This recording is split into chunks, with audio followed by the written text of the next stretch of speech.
Good afternoon, everybody, and welcome to the Governance Evaluator webinar, The Importance of Data-Led Governance and the 3-Year Effect.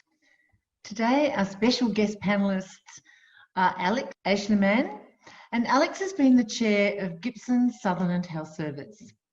We also have Maryanne Puli Vogels with us today, who is presently the chair of the Timboon and District Health Service.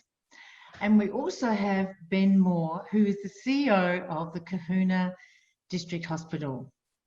They're going to talk to you about their experience over the last 3 years of the magic of using data and governance evaluations. And they're going to talk to you about their own journey and introduce themselves to you in a little moment. Why we decided to have this important discussion with you today is that we've been looking at our data, and it's really interesting. We've been looking over the last 5 years, and we looked at over 480 of the last evaluations from over 5,000 directors, whether they were evaluating their whole board or whether they were evaluating themselves as directors about their own skills and about their skills in relation to the sector that they're in. And we discovered a fascinating thing, that the majority of journeys were that from year 1 to year 2, they actually increased their answers to yes, we do things quite well. But there's this very interesting patch in the middle, which is year 3 to year 4, where there seems to be a plateau. And we were really interested to know what was that plateau about, what made that happen.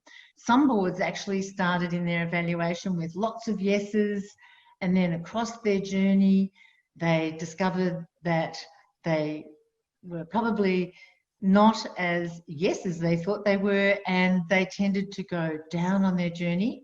We also discovered that a small amount of boards started with being really hard on themselves and over the years improved. But importantly, we thought, let's talk to some chairs and CEOs from organisations who could describe that journey and help us understand why this 3-year plateau and why is there some magic around that 3 years. So let's open up to our discussion today, and let's start with our first question. So if I may start with you, Maryanne. So Maryanne, first of all, welcome and thank you for coming and talking with us today about your 3-year journey. First of all, we'd love to hear just a little bit about yourself and how did you even come to be in this role as chair? And tell us about your first year of evaluation. What did the data show you? And what were some of the things you had to address in that first year? Well, first of all, thank you for asking me to come along to this. I've lived this for the last 3 years, so it's great to have the opportunity to share it. My story was quite interesting, or our board's journey. I started on the board just when the 9-year rule came in, where anybody over 9 years really had to leave the board. So in 2017, when I joined, many around the table who had been there for over 10 years were there no longer. And the department allowed us to keep 2 people on for our corporate memory. And we saw 6 new members actually join that year. I was one of them. Of those 6, 5 of us were new to boards. So we were first-time board members. So that made the dynamics interesting. And of those that remained outside the other 2, they'd only been on the board for a couple of years. The induction, when we started, I was quite unsure about boards. I'd held senior roles, but when I started with them, I remember going on day 1, receiving a very big, large folder with tons of information about the service, getting a tour of the hospital, meeting some of the executives and what have you, and then sat in on my first board meeting, which I must say I was quite nervous about. I became chair actually after 5 months of joining, which we kind of decided to do because we knew that the other 2 were going to be moving off and we needed a succession period with some hand-holding from the previous chairs. So they acted as my mentors. They held my hand through the next 7 months. But that worked really, really well, given that it was my first time to the board. the board members around the table were fantastic and supportive, so that was good. But the one thing that did become, apparent to me was the lack of information I had when I joined in terms of governance. Where had our journey began? What had happened prior to my starting? We were told about a governance tool we had previously licensed, and when I reviewed it, it seemed a great way to get a snapshot of our perception and where we were now, and help with some of the actions that we needed to discuss and address as we move forward. I personally needed a lot of help with creating a plan that we could follow and then measure at the end of that. This time though, instead of just licensing the software, I found out that we could also license a convener, an independent individual. And I thought this was going to be critical for us because we just didn't want the team to just go in and answer questions and then have those questions come back to me without any context. The independent convener was great because what they organised were individual, independent, confidential interviews, and which explored their views, the whole of board capabilities under the key areas of evaluation, culture, skills, relations, risk management, induction, etc. And then following that, we had a recommendations report, which was created, which identified the themes from the confidential interviews. And the final report came through after we had a discussion around the board table, which involved the creation of an action plan.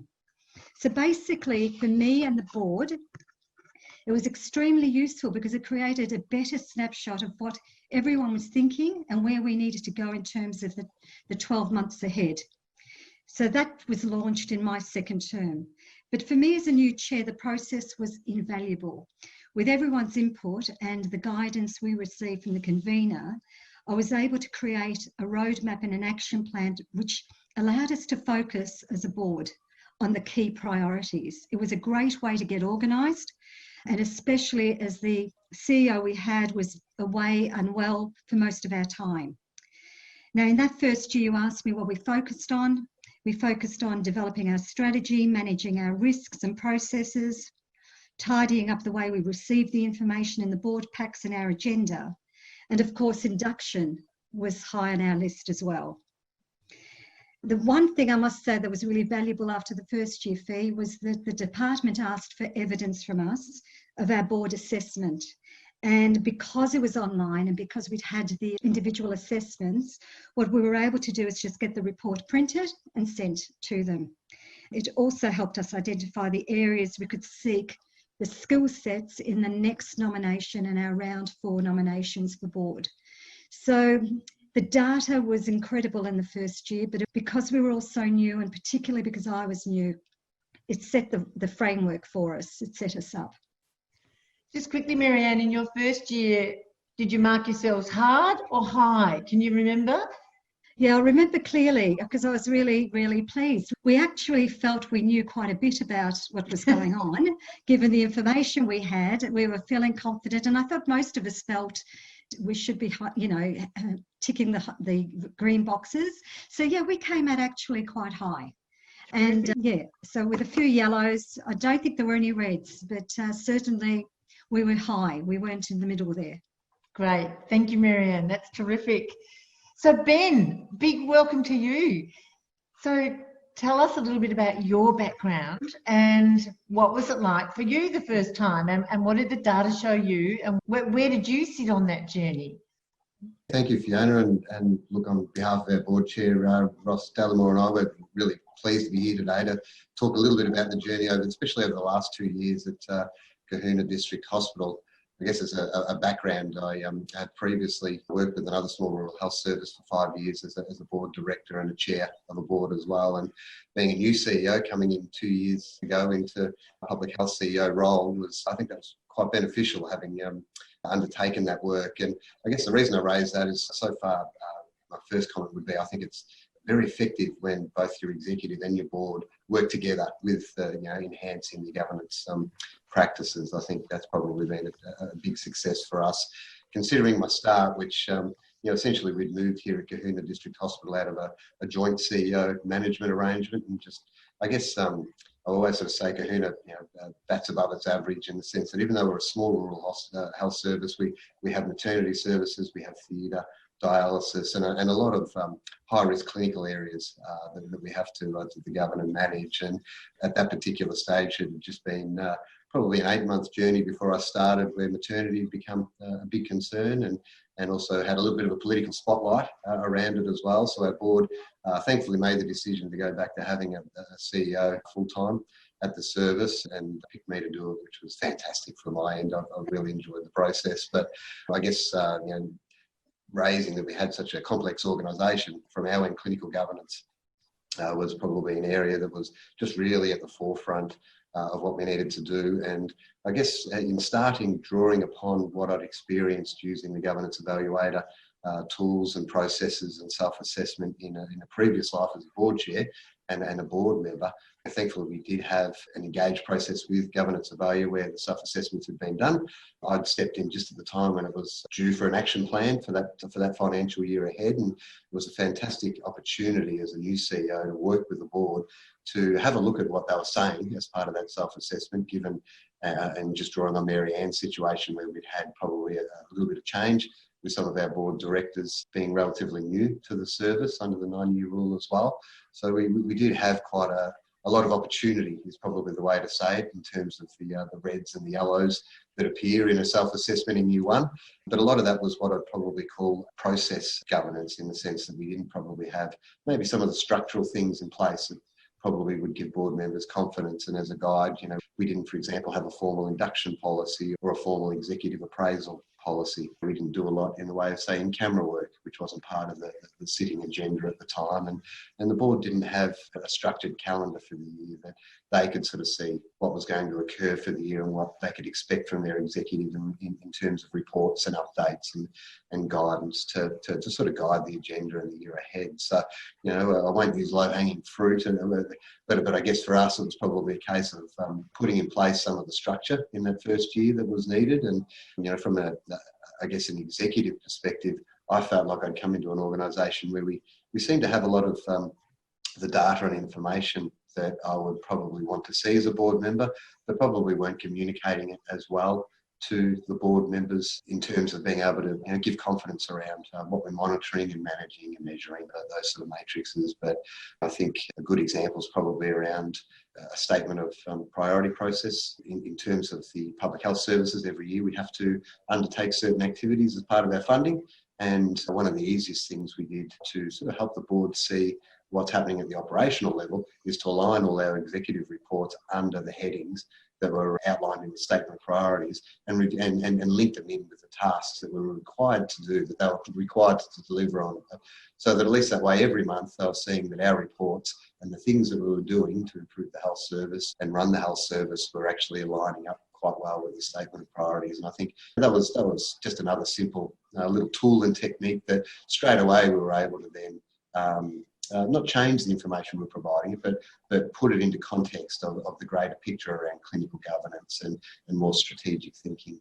So I guess the year one scenario for us was really quite positive because there was some very clear guidance. And obviously in terms of your discussion today and your charts, you'll see things do sort of plateau a little bit. So I guess the best piece I could probably put forward is in that first year for us, it really was around setting the standards, making sure the agenda and the structures were there for the board to receive the information they needed to be able to do the job they were put forward to do.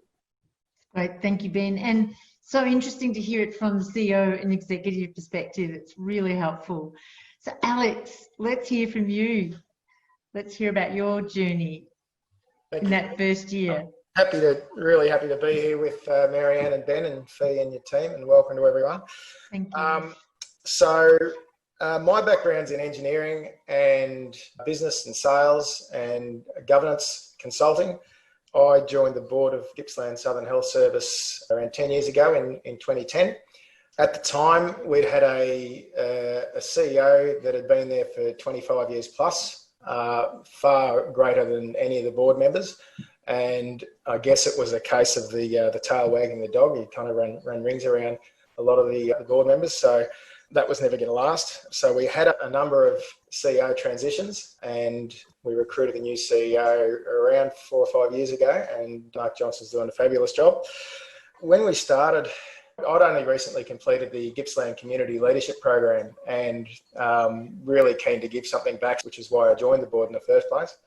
Around evaluations, they were sort of hit and miss. Some years we did them, some years we didn't.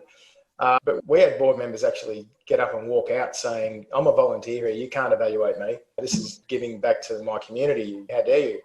Kind of missing the point about the idea of an evaluation is to get better as a board. And you've never arrived. It's a journey that keeps going and going. You're never actually going to get there. You can always improve. And especially with a 9-year rule that Maryanne and Ben have spoken about, you're always going to have new board members coming on every year and other board members going off. So you're always bringing in new people. So when we first did our review using the governance evaluator in 2017, I'd personally done a lot of board evaluations in my consulting world with a lot of government departments, and the set of questions that they put on the table were 20 pages long and took 3 or 4 hours to do.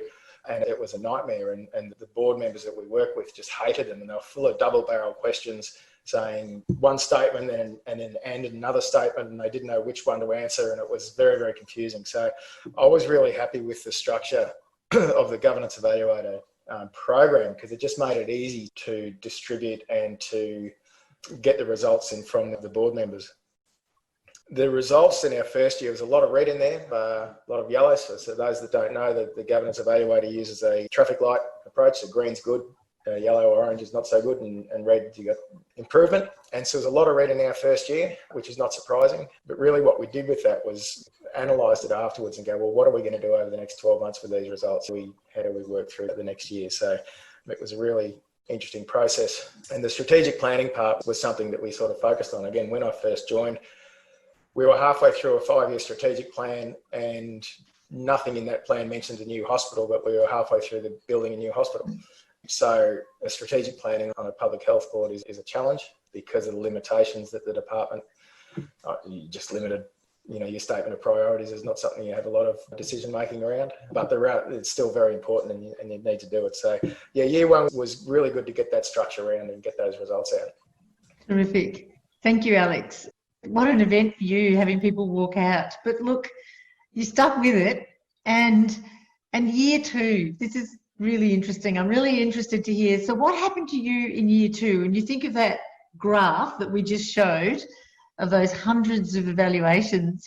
What happened to you guys, and where did you go after year 1? So our year 2 results were significantly better than our year 1 results. There's not much red in there at all. And my initial thoughts were that we actually didn't get so much better as a board, but we got better at answering the questions, which is not really the point.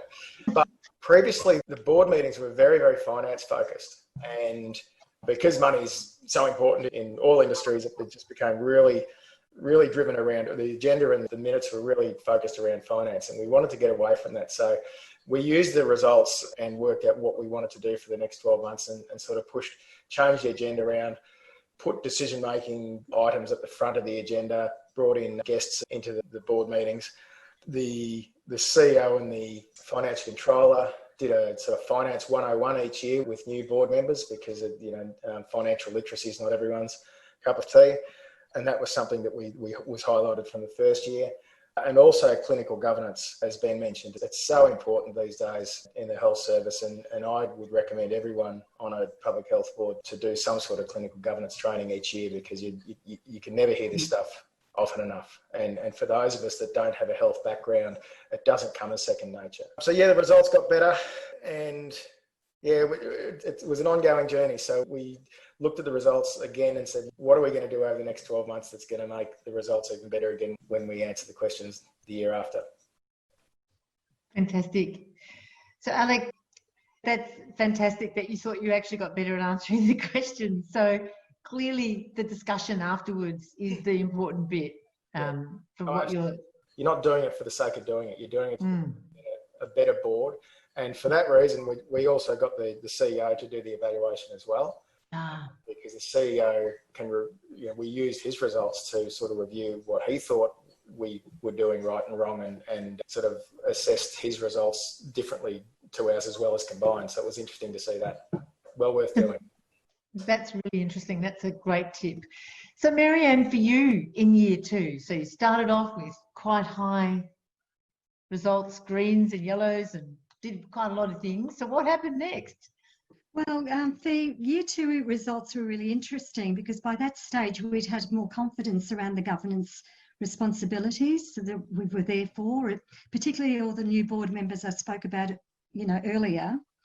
So interestingly, as I said before, in year 1 we had all those areas of green, but now in year 2, with more knowledge about our roles and the questions that we were asking, we showed up more areas of yellow, and we even had one area of red, a couple of areas of red actually.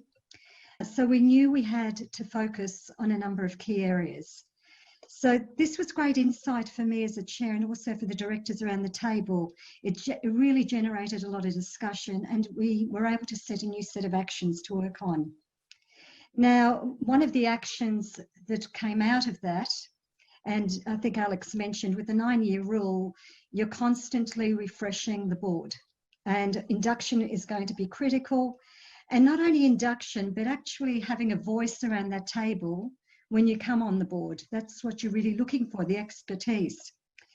And in 2018 round of appointments, we were fortunate enough to appoint an expert in the clinical care area. She was fantastic. And like me and the others, it was her first board position, and she was the only appointment that year. So unlike the previous year where there were 6 of us and we're all feeling nervous together, she was on her own. So she turned up.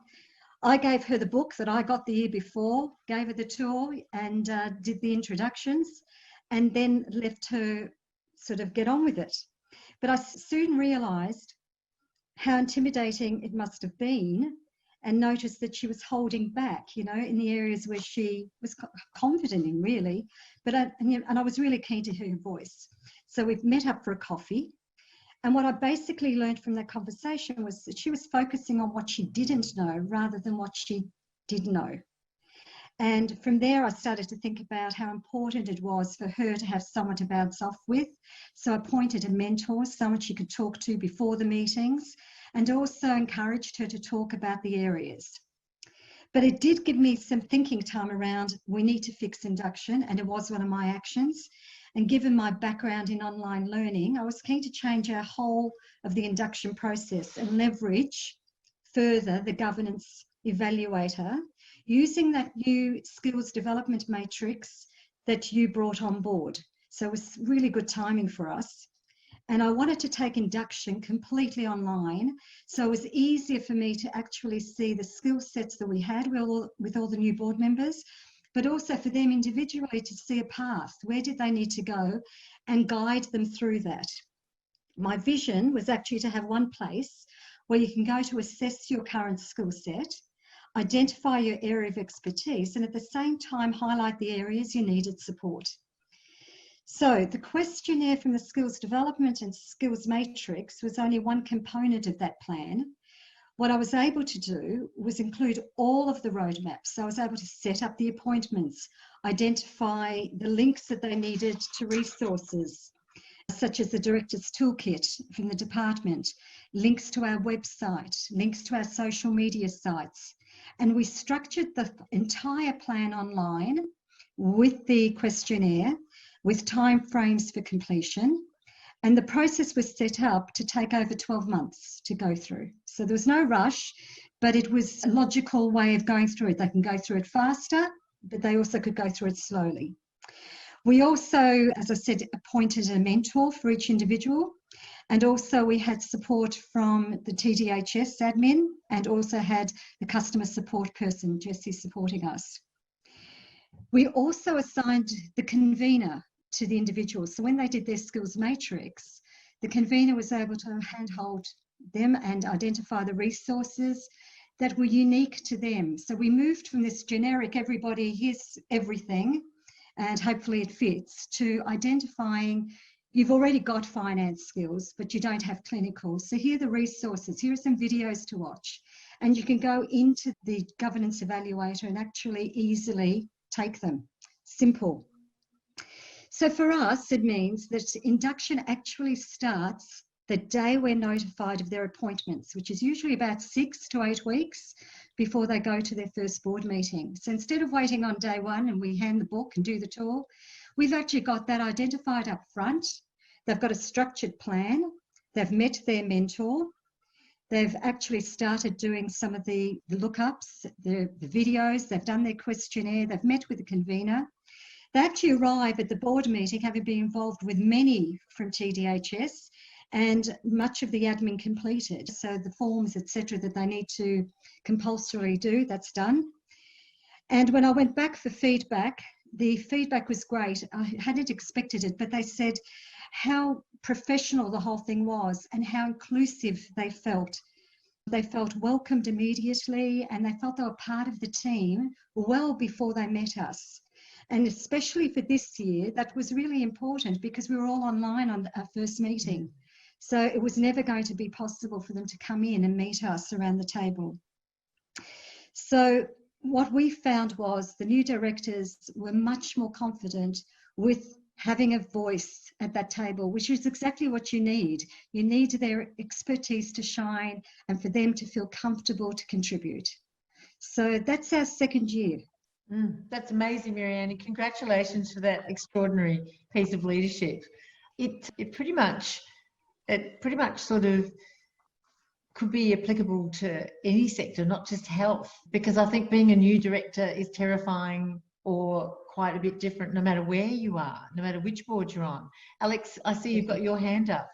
Yeah, just wanted to comment on Maryanne's induction process. I think that's absolutely fantastic. I've spoken with the department a number of times around most of the times with health boards, someone becomes a director on the 1st of July and they have all the responsibilities of a board member with none of the knowledge.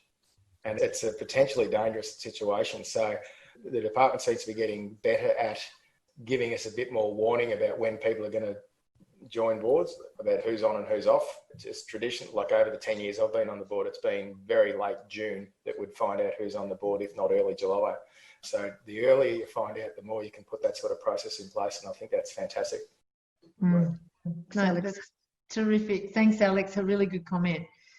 Ben, what happened in year 2 with you?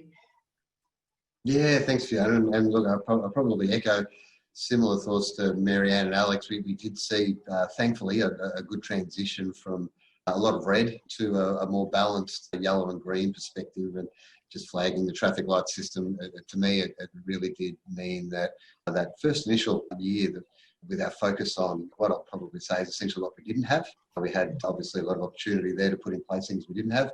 And then our second year, we could actually then start looking a little bit more on enhancing what we do have and building on, I guess that foundation. So, for us here at Cohuna, for example, one of the first things we did in the second year on the feedback was, a lot of it was around it off. So we had, for example, a lot of action plans that had been maybe sitting in the ether, given that there'd been a lot of reviews into our frameworks and our services here at Cohuna.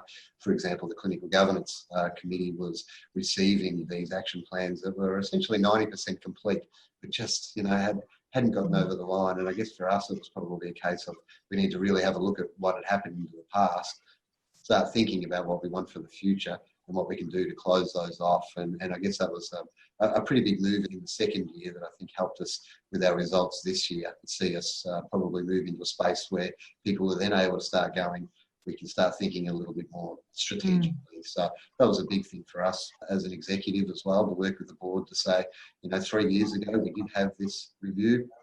We've done 90% of it. These 3 items aren't relevant anymore. The industry's changed, the world's changed. These 3 are. And because I've been in the position, I guess, for a year and the way we've been going about reporting up to the board itself, I feel comfortable to say, I think, had a lot more confidence in its executive team that those things were probably no longer issues we need to sit there and just keep talking about every month, because they were never going to be either resolved because of the nature of the service or the size of the service, things like that. There's some things that just in a small rural health service, you're just never going to be able to achieve. So it was good to sort of move through that, finalising those action plans. And I guess the second piece in having the second year come back through was it really said to us with the feedback from the board members that we needed to now start thinking a lot more strategically. We were at the third year of a 4-year strategic plan, and we've been through a process of updating the board every 6 months around our activity towards our strategic plan. But as what happens, you come up with a strategic plan, the world changes in 4 years. And I guess we only need to look at what's happened in the last 3 months as to the impact that it's had on all our lives. So I guess from our end, it was a little bit more directive from the board to us here in exec and to the board as well, to say we need to start thinking a little bit more strategically about what we do for the future. And I guess I raised that because one of the big items we did was to do a stronger engagement process around strategic planning for 2021 onwards, which was a big action item for us, so that we'd actually look at getting some support and further assistance from the community in forming our strategic plan. And other pieces that were interesting to see the feedback around, for example, financial literacy. And Alex probably touched on it earlier. It can be a bit different even with a financial background. An accountant, for example, can come onto a hospital board and read a P&L, but also putting it into context of the clinical activity that we do and the indicators and the governance. You sometimes have to undertake a deliberate process of trying to marry them together, because I think if anybody looked at a health board and said, why are you spending so much money on that type of activity? Sometimes it doesn't always, I should say, it defies logic sometimes as to why you continue doing it. But I guess if that's part of what you are as a health service and it's part of your strategic plan, you continue to do that service and find ways to be efficient at it, but you've got to bring the board with you so that they can understand what it is that you're putting up with the finance, as well as the clinical indicators and why you're making some of those decisions at the executive level. So the board calendar I mentioned earlier, we've now got a process where every year we undertake a board education session with our Chief Financial Officer and corporate team. It's very specific around the type of financial information and indicators that we put forward, so that everybody gets the same level of education, but also the same opportunity to ask questions and give permission to ask questions. That is fantastic. So I'll stick with you now, Ben, and take us into year 3. So what happened next? So did your next evaluation, and talk to us about what did the data show, and what are some of the things that have happened in year 3 in that sort of year as we discovered that sort of plateau? And yeah, correct. And we've literally just had our figures come through for year 3 and are currently looking to adopt our proposed action plan for the third year ahead. And I guess the big thing that came through is you could see quite clearly the board was more assured and settled around certainly some of the processes. For example, stakeholder management, stakeholder engagement was a big area of concern 2 years ago, whereas introducing things in our instrument of delegation and updating our CEO reports to show all the stakeholder activity, a lot of those things had fallen off, which was fantastic. They were a very strong green, which says to me that we adjusted as an executive to work with the board to show them the things that they would want to have confidence. We'd also improved the clinical governance reporting as well. So every month we'd talk through with the board as part of looking strategically about, well, what else do you need to see for the future? And given maternity is such a big thing for Cohuna, we did introduce forecasting around maternity, for example, and what might be coming ahead in terms of activity, so that the board felt like they had some ability to understand just how important and relevant our service was. But I think the biggest thing for us this year was in having a new board member commence with the organisation back in July last year. We saw some blue come into the report, which basically so the person blue is unsure, Ben, on the... Correct, yeah. Blue was unsure, and that was probably a really powerful message to receive, particularly given our progress with the first 2 years. To actually see some blue there basically meant we probably hadn't done enough to bring the process to a point where we're taking new board members along with us. And I guess from my end, I'm currently working with one of the board members who is the link between the board and myself in making sure this action plan is relevant for the board. And we're flagging that we, for example, might have done a great induction process where we've formalised a lot of the activity around induction, but we're looking this year at introducing a buddy system, for example, for new board members, and aligning that buddy system maybe with what you might consider some of the weaknesses of a new board member with some of the strengths of an existing board member. And so they've got that ability to be able to talk with someone and work through board packs before they go to meetings and just see whether or not that makes a bit of a difference. Probably one of the biggest things, and I think it might even relate to one of the questions around The future for us is how do we better marry clinical governance and overall governance, because clinical governance has become a really big factor in any not-for-profit or healthcare service at the moment in terms of board discussion. And I guess one of the things we've identified is around risk management statement, so our appetite for risk. That's been probably a component this year that we're looking at adopting a statement that I've been working with our Board of Management on for the last 6 months.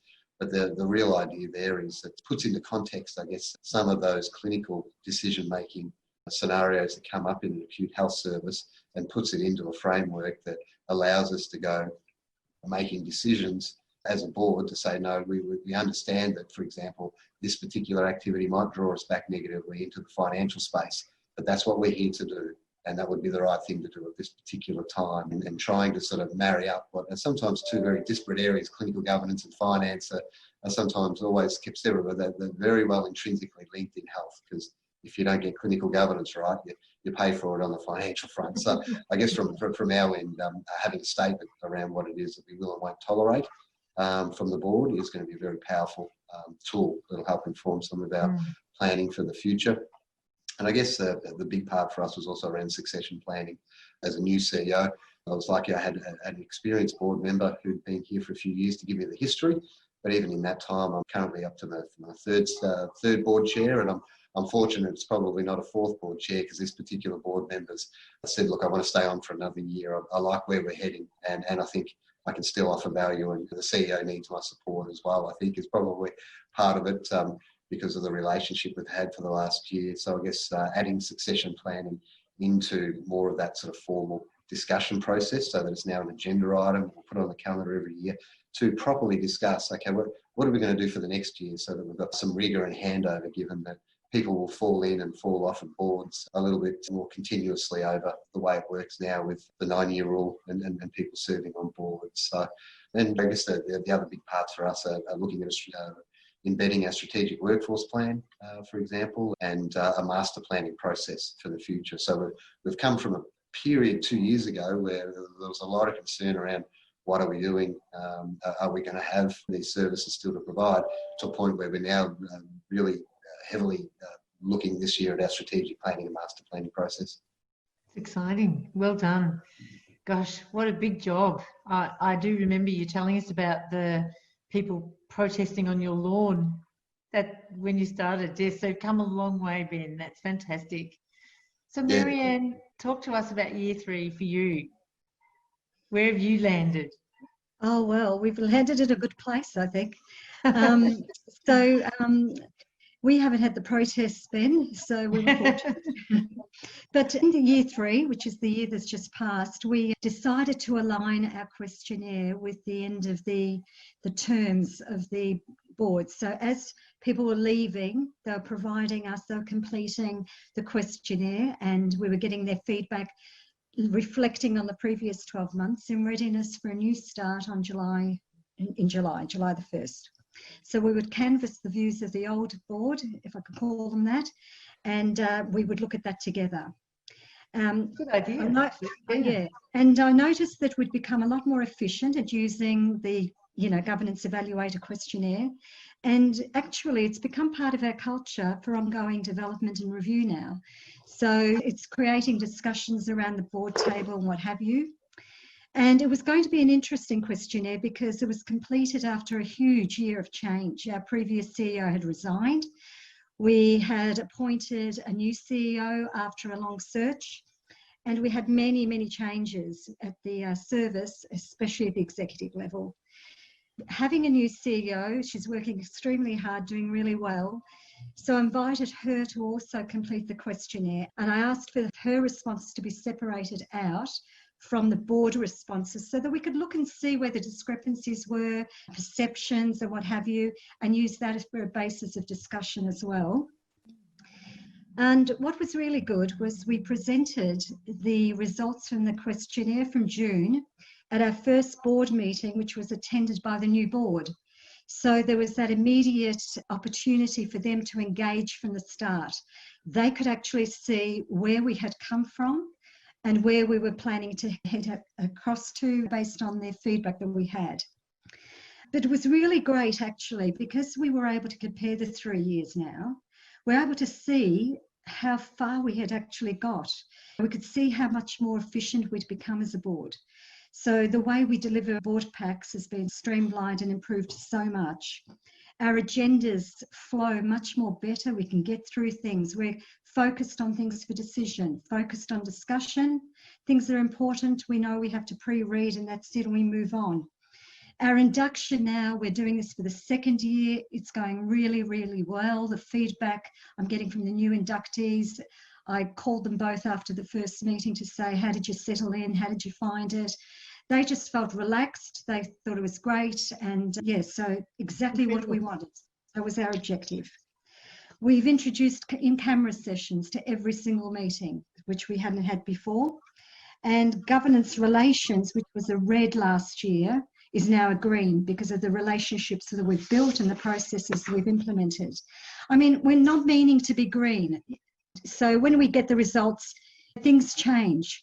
So we're not expecting that when we get the heat map back that everything is green, because that would be unrealistic. And we've got people that are starting, and the landscape's changing with the department annually, as Ben mentioned, with what's happened in the last few months. But what I did see this year for the first time was the new directors get to now see on day one a view of our 3-year journey. They actually can look back and see us from where we've come from and where we are now, and they get involved in the action plan too, because they bring their own skill set to the table. So their view is very, very important to us. And the feedback from the CEO is invaluable because she's sharing what she's working on, which we think might be matured, but she now is there. She's examining everything. She's working through different processes. So she'll be part of the action plan we create as we move forward into the next 12 months. It really has created a really healthy discussion between her and I, and a healthy discussion between the board and the CEO as well. So it's been great. I mean, we're all enthusiastic about it, and it's been wonderful to have that 3-year look back. When I think of where we've come from, where when I joined, I had no idea of what discussions took place or what governance looked like in terms of the service. And for all new board members now, they've got a bit of a history, and they're able to participate in the areas where we know we've got to prioritise. So that's lovely. Really good, Maryanne. So year 3 for you is a really lovely coming together. Consolidation, yeah. Even though there's new people, it's sort of still consolidating. It's lovely. Thank you. And Alex, tell us about year 3 for you, or the 3rd evaluation for you. Year 3 was really interesting for us. I think we as a board were a lot more mature and we're a lot more discerning. So we actually went down in the results, as in more orange and red. But I actually think that's a good thing. I'd be most concerned if all the results were green and everyone thought we were doing fantastically, because as Maryanne said, it's unrealistic. Interesting what Ben said about the finances being different in the health service. We've just signed off, and I'm sure a lot of other health services have as well, we've signed off on a deficit budget. In the business world, that's called going broke. But in the health world, it's where things are tough and everyone's doing it. The government needs to look at the funding models. So it's a really hard thing to get your head around. And what Maryanne said about changing the timing of the evaluation. So we used to, when I first started on the board, we used to do them in July. The new board members didn't have a clue what they were responding to.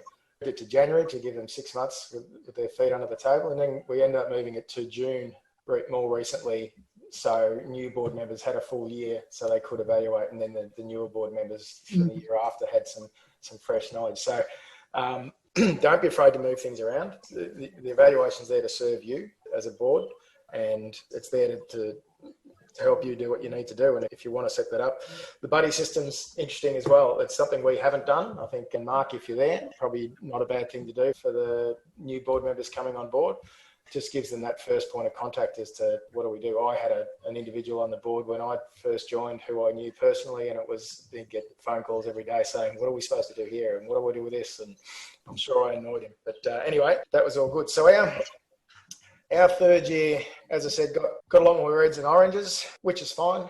I think that's probably a healthy thing. We had newer board members who came in with some different ideas, and a lot of the focus became around strategic planning. Clinical governance is always a really important thing, as we've been saying, and risk appetite is a really interesting one as well. So more recently, like March, April, we were saying, should we have COVID-19 on our risk profile? Is it a risk or is it here? I don't know. Different people had different opinions. So reviewing what your risk heat maps look like and what your risk appetite is board is also really important. And that sort of shines up when you're doing reviews and they're asking questions about the board has a healthy risk appetite, and people go, I didn't even know we had a risk appetite. So they're the sort of conversations that the evaluations need to drive around the board table so you actually get the systems and processes better. Succession planning for us has been really important over the journey. From an executive perspective, we had, as I said, we transitioned a number of CEOs. We've had a CEO whose health wasn't particularly good for a while. We had an executive that stepped up to the plate and did an absolutely fantastic job, and then subsequently got poached as a CEO by another Victorian health service. So Vicky Farthing, if you're out there, you did a wonderful job and we miss you. So that process, for me, the structural executive succession planning was really good. From a board perspective, we went initially from these secret squirrel voting sessions around who's going to be the next CEO or treasurer or who's going to be on what committees. And it was a process that I didn't think was particularly mature, and we changed it in recent years to be an open discussion around who wants to do it, who's got the capacity to do it, geographically, does it make sense for someone to do it? And we went from those elections to having the discussion and putting in place succession planning for the board itself. Our best laid plans can go all over the place. So the reason I just recently completed my 10th year instead of the 9 years was the rest of the executive left the country or left the state. So it became very hard for brand new chair, brand new vice president, brand new treasurer, and the department said, no, we need some sort of consistency there. So there is flexibility around the succession planning, and even though you have the conversation around who's going to do the job next, it doesn't always work out. So yeah, but that's the third year, really interesting. But like most years, go through the process, look at the reds and oranges. What can we do about them? How do we make next year better? Thank you, Alex. I really love that notion of you saying your board was more discerning. And does that mean they were able to have, deeper conversations or be okay about being reds and yellows? And oh, absolutely. As I said, I'd be concerned if everything was red. I'm very concerned if everything was red. I'd be concerned if everything was green. Yes. I noticed one of the questions from the audience was around. Yes, I'm looking at those too. Open or closed questions. Now, you need to be a very mature board to be able to have open questions, or open answers, who's answered what. And you need to have a very good relationship between the board and the executive to be able to open it up and say, well, this is what we think. And I believe that the board at Gippsland Southern are at that stage, and we can have those conversations around, what do you guys think? This is what we think. And where there's a bit of tension there, I'd be hesitant in having open answers. It's interesting, Ben mentioned the blue results. You tend to get more blue results from newer board members. And what our CEO, Mark Johnson, put on the table was, from the results, why don't we gather all the blue results and give Mark a chance to put an answer to them? So if someone doesn't know what the process is, well, here's it's in the induction pack, but the induction pack's this thick. And here's the manual, go and read it, and now you're inducted. So I really like what Maryanne was talking about the induction and getting that done earlier and getting people on board so when they actually turn up for their first meeting, they're prepared. So yeah, but I think the maturity of the board is really important, and the diversity as well, really important to sort of work on. Thank you, Alex. That's fantastic. And we're going to go on to questions in a moment, but I just thought before we go on to questions that I'd love to just ask each of you if you had a tip for us moving forward after our catch up today. So Alex, if I could just start with you, have you got a couple of take home tips for everybody before we go into our question session? Yeah, probably it's more about the process, actually doing an evaluation. And don't get bogged down on the semantics of the questions. The people say, oh, I interpreted it like this or I interpreted it like that. And you can lose a lot of time and effort on some of the semantics there. And it's really, the idea is to improve as a board. And if you focus on this is why we're doing it and what the results are about, you can sort of move on from some of those more detailed things that can sort of bog you down. No, that's incredibly helpful. And I can hear you've done that. You haven't just talked about the questions or the content, you've actually really done something each year. That's lovely. Thank you, Alex. Really helpful. And Ben, what about you? Have you got a take-home tip for us today? Yeah, certainly. And look, I'm wearing my board member hat, but as a CEO now, I'd encourage other people participating in the forum today, if you're on a board or if you're looking to get on a board. The biggest thing for me is trying to make sure that what we're putting forward is working in the right direction strategically. And if, for example, you're not getting what you need to see as a board member, ask for it. Tell us, don't be shy. We're your employee as a CEO, if that makes sense. So, we'll take direction. Even if we have been on a board for 30 years, we should still be in that position where we should be able to learn something new. So I guess from my end, if we're putting things together for my board, for example, I usually do a little brief, and that helps the board members, instead of trying to interpret a 30-page document, a little brief that just gives them an idea of some of the areas that I'd be looking at with the board members hat on, but also executively what we're looking at to make a change, so that hopefully as part of the whole process of meeting each month and the agendas, we're allowing enough time to keep the majority of the discussion on what needs to be happening strategically for the future, which I think boards can certainly make a huge difference if that's the focus. So don't be shy in asking your CEO and your executive if you're not sure. That's what we're there for. We're supposed to give you what you need to see. That's very reassuring. Thank you, Ben. I like that. That's terrific. Maryanne, have you got a tip for all of us to take home today, please? So my tip is, look, at a time when our boards are getting so diverse and we come from different geographical areas, I think it's important to leverage the technology, and that helps us to drive the performance and the culture of your board and the service. Don't reinvent the wheel is my advice. If the tool exists, adapt it to reflect the needs of your organisation. So I'm seeing other people take on the induction differently, and I'm keen to hear back how other people are using technology in their services, because I think that's really important. And be ready to support the development of each and every member of your board, whether they're new to the governance area or even if they're seasoned board members. There's so much we need to learn and keep up to date with. Learning and development is ongoing. It doesn't start and stop. We're always learning, and there's more to learn. I highly, highly recommend you have a look at the Governance Evaluator if you haven't done so, because it really helps you to create the culture of continuous review and development, which I know my board and myself, we have found very, very useful. That action plan is fantastic and it's healthy. It's what's expected. But I think importantly too is, if something was to happen to me tomorrow or our entire board wasn't there, there's something there on the technology. We've actually captured our history, the action plans, the induction plans, it's all there. And I think we need to create our story, and we really need to keep reviewing that story. And whoever comes in can pick up from where you've left off. And I think that's really important for the organisation, as well as the board members around the table, and for the department to have that assurance that we're really on top of this, given our responsibilities.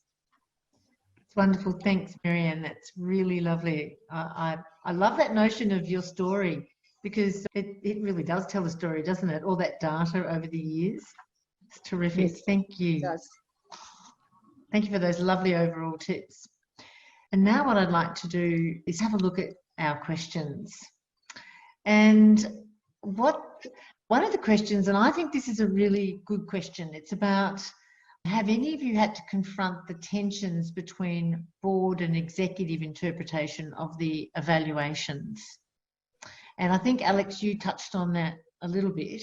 But Maryanne or Ben, have you ever come across this, or have any tips around the importance of course, including the CEO and the board in your answers, but then how do you manage any tensions that come up from that? or best ways to handle it. I must admit, I did think Alex's idea of the board needing to be a bit mature before you do that. But Ben or Maryanne, do you have anything to add to the answer of that? We're only actually starting to do that now after 3 years, yeah. And I suppose part of that's because our CEO has been unwell for a number of years, so we've got our new CEO now. But there isn't any tension between us because we've openly and transparently said we want to actually get where you're going and what you perceive is happening under all of those pillars. And we want to share with you where we are, and we'll go through that as a group and as through individuals. And I like the idea of looking at the unsures and then developing something for those people too. But I don't sense any tensions, fortunately, but we have been transparent and open about why we're doing this. So thank you. So that sort of adds to that notion of the magic of 3 years. Things seem to be at a more mature level after 3 years. Ben, what about you? Any thoughts on this from the CEO and executive perspective? Yeah, certainly do. And even looking at the process of undergoing this as a board member myself as well, I think that one of the biggest things is it's important to remember that even if there's one person within that group that still does not probably, if they're putting blues or reds compared to everybody else putting yellows and greens, then we all have to readdress the executive through to board members exactly where we are and how we address them. And Alex touched on the fact that particular CEO he's worked with had that great idea around let's get the blues and just cover off the blues so that we can reiterate where we were or what we've done in the past or what we're going to do to give everybody the same level of confidence. That's a good way to go about it. We've probably had the anonymity piece throughout our journey with your team, Fi, in terms of how we present them. But even it's quite powerful when board members all agree that yes, we're going to do it anonymously, but if that was you, speak up and then feel comfortable to do so that we can all understand the real crux of why you'd answer it that way. Because as much as the questions in the tool are fantastic, sometimes it's just some small detail that made that person go, I think that's more blue or red than it is green or yellow for them. But another board member might not have even considered that nuance, if that makes sense. And in hearing them feel comfortable to come forward and say, this is why I made it blue. Sales I've found around the table as an executive as well, I can see faces going, oh yeah, I didn't think of that when I answered the question. So we've generally kept it anonymous, but tried to create that culture of if that was you, really feel comfortable to put your hand up and just give us an insight into why you'd answer it that way. Because as a group, we obviously haven't conveyed what we needed to consistently or strongly enough to give them that right idea of how to answer that question. Very good. Alex? Yeah, so in the past, we've had a number of situations where it felt from the executive perspective that the board was trying to catch them out or have a go at them or ask questions that they didn't feel comfortable with. And again, the maturity of the board now, we don't get that. But it was what we really had to put on the table was that the executives are there 5 days a week and the board turns up once a month, reads some papers, might go to a committee meeting. There's a lot of stuff that the board doesn't actually know. And their job as board members is to ask the questions. And they may be difficult questions. But as long as if you've got that mature and respectful conversation going, and the executive know that you're not there asking questions to try and catch them out and to try and make them feel foolish, you're just asking because you don't understand or you don't know. If you haven't read the papers, it's a different story. That's your Yes. But yeah, you need to, anytime there's any animosity, you need to address it and address it quickly. That's good advice. Address it quickly. Yeah. There's another really good question around that notion of you all discussed in the induction process, and once your directors had evaluated themselves and understood their own skills, their own professional skills, but also their own sector skills, you talked about lining them up with buddies. So there's a couple of questions here around how do you do that? Have you got any tips for doing that? Maryanne, I might start with you from all of your induction work. How have you done that? What have been some secrets? Well, it's nothing amazing really. Some of it's to do with geography. So we had a board member who came on board last year from Melbourne. It made sense to partner them with somebody in Melbourne because the idea was that we would have lots of coffees together and lots of chats or whatever. I suppose in COVID times it doesn't matter so much because no one's having coffee, but you can have a coffee over it, so that doesn't matter so much. But last year, as I said, location was really important, and that ability to meet face to face and talk. But the ideal is to actually have a look at the skill set they bring and partner them with somebody who has a complementary skill set. So on your same board? Yes, we do it from our same board, but I have been thinking about doing it with external people.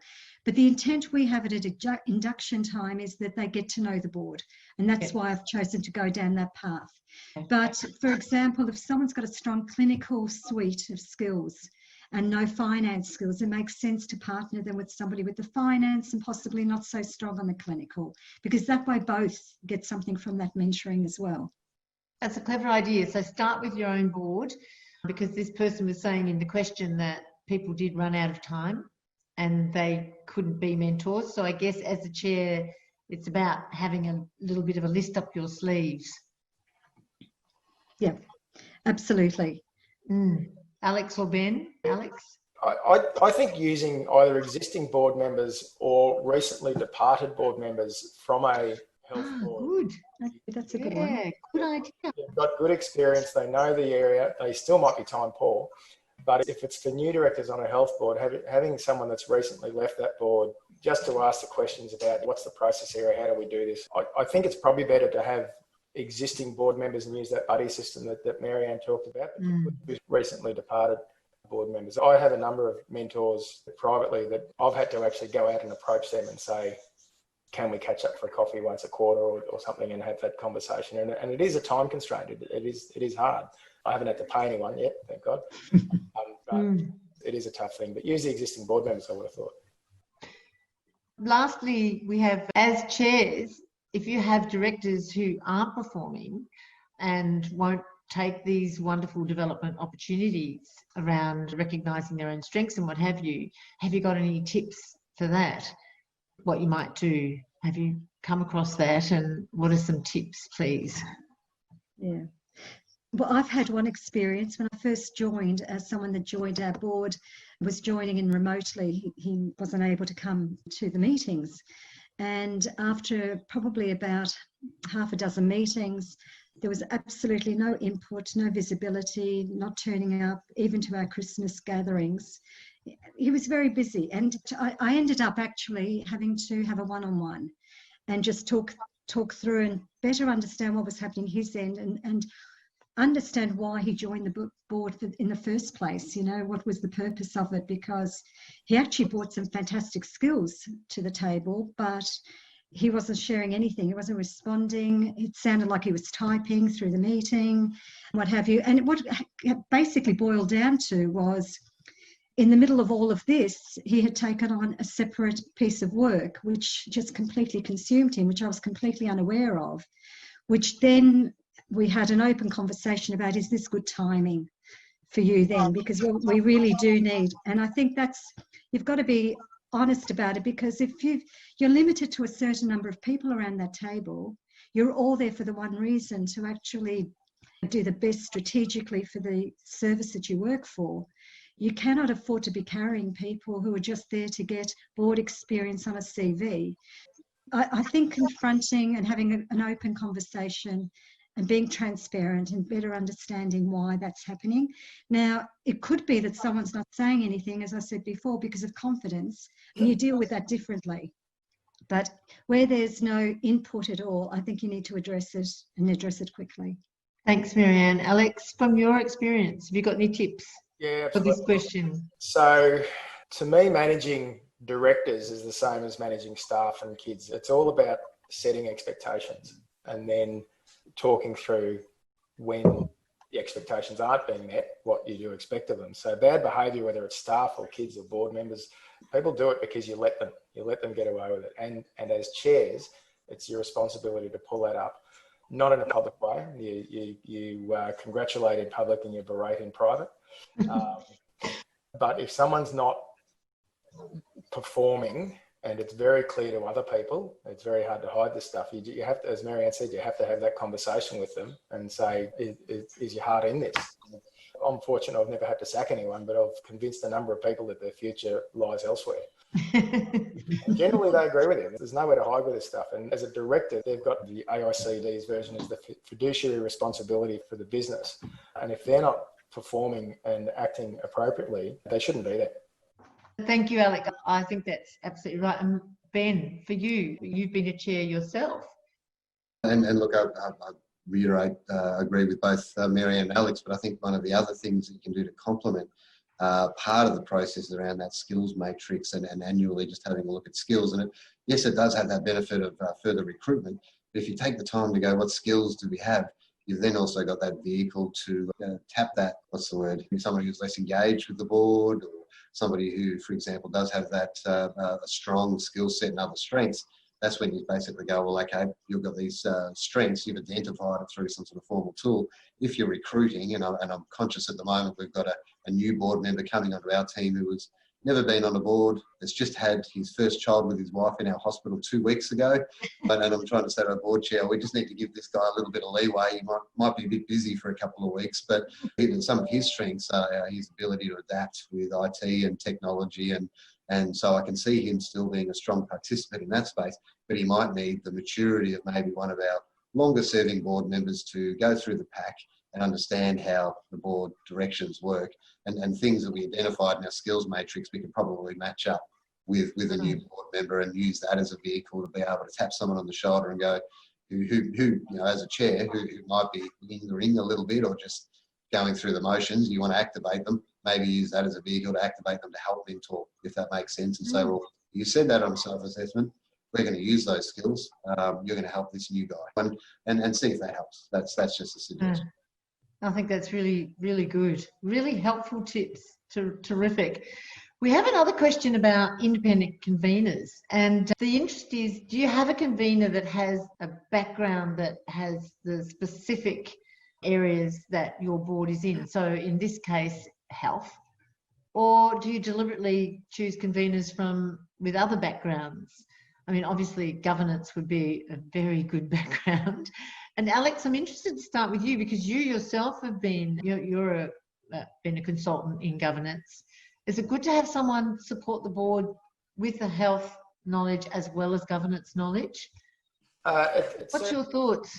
It certainly can help. I've got a feeling that question was based around myself, Ben and Maryanne about whether we have health backgrounds, but I'm hearing what you're saying. Good question. Okay. So if you're getting advisors in, they clearly need to have the skill set that from a health board. If they don't have a health background or know the industry, they wouldn't be much good. On the board, each board should have a skills matrix around what are the skills that we have around the board. Legal was always the one that Gippsland Southern struggled with, and more recently we've done better with that. And from the people recommended to us from the department, so that's worked well. I don't have a health background at all. Before I joined the board, I had nothing. I think it's important to have that diversity of people without specific health background, but you do need to have a clinician on the board in the health area. You need to have someone. We've been very fortunate to have a surgeon on, and we have had another doctor that we seconded to the board. So he wasn't actually a board member, but he was one of the local doctors. Actually, no, he wasn't local. He was previously a local doctor. And so he was seconded on the board to be that clinician that you could, when things got technical and you don't want to get operational as a board, you want to keep it strategic. But having that clinician there was really, really important and very good to throw questions around. That's fantastic. And thank you, because I think that's a really good point. So what I'm hearing is, as the convener, it's really important to have governance and that sector knowledge. But as a director, you welcome that diversity, providing there's things to help you contribute. I love that. That's good. Maryanne, what's your thoughts on this? Because I think you said you have had some convening in your... Well, Fi, as we actually got a convener from your group, from Governance Evaluator, who intimately knew not only the questions, but the appropriate resources to match up. And I think that's what's really important. That's a good point. And I think if you're looking to create a development plan for that individual, you need to be able to tap into the most appropriate resources, either from wherever they come, whether they're from the department or whether they're from the service, or you've actually got a lot of that there. So that to me was really, really helpful. Like Alex, I don't have any health background, so the whole process really helped me. And like Alex, I think it's absolutely critical you have clinicians around that table, because people like myself, I cannot respond to some of the things that are coming, and I can't even sometimes think of the right questions for them. But if you've got a few of them looking at this with their hat on, then you will get the right questions asked. Where I'll come in is I've got a business background and a sales background and contracts. So that's where I can support the clinicians who don't feel that strongly around those areas. And we've got an accountant who's excellent on the financials. He'll be spotting things and to support us. So that diversity is actually very, very helpful, needed. And I would really encourage everybody to look for it. That's very true. And Ben? Just being with my first board appointment at another small rural health service, I think the fact that I was a clinician, so I'm a registered nurse as a background, that was a skill set that, and I've also seen this replicated elsewhere, you don't always commonly get putting their hand up for board. So it's a very valuable skill set, if for no other reason that in some ways we can provide confidence to the other 9 people around the table that what we're being told by executives and so-called experts is got some basis in reality and fact. And I guess I just say that, not denigrating my occupation, past occupation as a clinician, but sometimes you just want some reassurance from somebody else that's at the same level as you, that what they're saying is reasonable and factual, and you can get that around a table sometimes even just with eye contact, or you might see the clinician nod, if that makes sense, at the table. And I guess all I'm indicating is that it's good to be able to have that diversity of things around the table, because there's a lot of times I'll look at our lawyer, for example, on our board, just to see what type of facial expressions I'm getting from them to make sure I'm on track. We've got that culture where we expect that person has read that on the agenda because of the way we flag it now around decision making, and they're pre-warned, they've got the capacity to use some of their legal insight into whether or not this discussion around a joint venture agreement, for example, with other health services has some solid foundations. And I think just having that diversity as an executive is really beneficial. But I think as a board member, it's nice to know that the person who's strong on that subject matter around the table is also in agreement, or at least able to give you some confidence that the decisions are the right one, that we're heading down. Well, I think that's really helpful. So what a fantastic discussion, and I think that concludes our question time now. It's really disappointing, but we need to bring our conversation to an end. Just want to thank you all so much. Alex, thank you for your time and your valuable insights. To be able to say that you've been on that board for 10 years and your leadership for their evaluation, but now to say that you have a discerning board that asks and talks so openly is just such a credit to you. So congratulations. Ben, thank you so much for sharing. That's an extraordinary journey from being a chair and a director to being the CEO, and congratulations for your part of the leadership. You know, I love how there's clearly a marriage between the executive and the board, and you know, working on all those projects together. And I love that notion of you all being so much more strategic now in your discussions. That must make you look forward to board meetings. Look, it does, and it means I feel like I'm doing my job better, because I've given them what they need in the pack to already get the foundations and the information they need, so they don't need to ask that question as much at the board. They can then focus maybe a little bit more on other questions that are going to push us in the right direction and keep us focused. Fantastic. And sorry, Alex, I didn't let you your final comment either. Sorry. I didn't really have one, apart from I'm looking for new board positions. So anyone else? I wanted to mention that. Yes. I do think it's really, really important. I mean, you are absolutely ready to go on to other boards now. And there are lots of other boards that I think the phone will ring hot off the hook now, now that people know. It's fantastic. Maryanne, thank you so much. What a journey you've been on coming in. And I want to congratulate you for your leadership around induction embracing that notion of that individual director development to building that really high level, knowledgeable, assured team. So thank you for your insights today. It's been fantastic. Thanks. Thank you, Fi. It's a very great pleasure. Thank you all so much, and we'll look forward to seeing you all soon.